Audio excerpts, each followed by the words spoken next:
Accounting में 3 तरह के अकाउंट्स होते हैं, पर्सनल, रियल और नॉमिनल। और तीनों अकाउंट्स के अलग अलग रूल्स होते हैं जिनका यूज़ करके हम जर्नल एंट्रीज बनाते हैं। आज हम करेंगे पर्सनल अकाउंट। पर्सनल अकाउंट क्या होता है? पर्सनल अकाउंट रिलेटेड होता है पर्सन से, यानी कि अगर कोई भी ट्रांजैक्शन हम पर्सन के साथ कर रहे हैं, किसी इंडिविजुअल पर्सन के साथ, तो उसके लिए हम पर्सनल अकाउंट का रूल लगाएंगे। अब पर्सनल अकाउंट के अंदर फर्म, कंपनी, बैंक वगैरह भी आ जाते हैं, क्योंकि ये अलग एंटिटीज़ है, आर्टिफिशियल पर्सन है, इसलिए इनको भी पर्सनल अकाउंट के अंदर रखा गया है। तो अब अगर कोई भी transaction person, firm, company, bank, debtor, creditor के साथ हो रही है, तो उसको रिकॉर्ड करने के लिए हम कौन सा रूल लगाएंगे?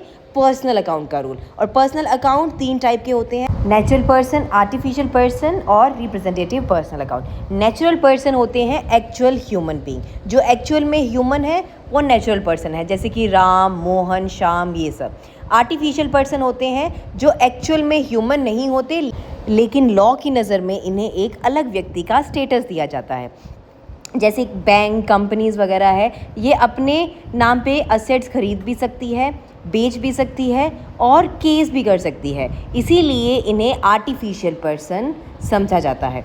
ठीक है, फिर नेक्स्ट है representative personal account. Representative personal account person को रिप्रेजेंट करता है।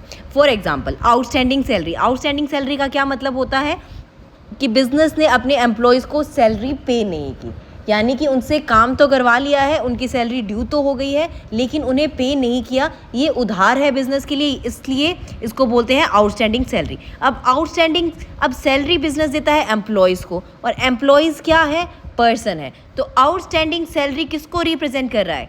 पर्सन को ही रिप्रेजेंट कर रहा है, इसलिए ये है रिप्रेजेंटेटिव पर्सनल अकाउंट। अब ये जितने भी पर्सन है, चाहे वो नेचुरल पर्सन है, आर्टिफिशियल पर्सन है या रिप्रेजेंटेटिव पर्सन है, उन सब के लिए पर्सनल अकाउंट का रूल लगेगा। यानी कि इन सब में से किसी से भी रिलेटेड कोई ट्रांजैक्शन होगी तो उसके लिए आप पर्सनल अकाउंट का रूल लगाओगे। और पर्सनल अकाउंट का रूल क्या कहता है?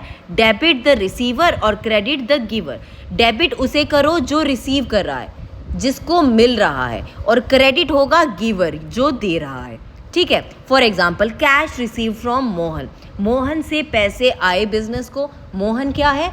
पर्सनल अकाउंट का पार्ट। और पर्सनल अकाउंट का रूल कहता है डेबिट द रिसीवर और क्रेडिट द गिवर। और मोहन यहाँ पे क्या है? गिवर है, पैसे दे रहा है, इसलिए मोहन का अकाउंट हो जाएगा क्रेडिट। ठीक है, अब कैश यहाँ पे रियल अकाउंट का पार्ट है, इसको डेबिट क्यों कर रहे हैं ये हम देखेंगे रियल अकाउंट वाली वीडियो में, जो कि हमारी नेक्स्ट वीडियो होगी।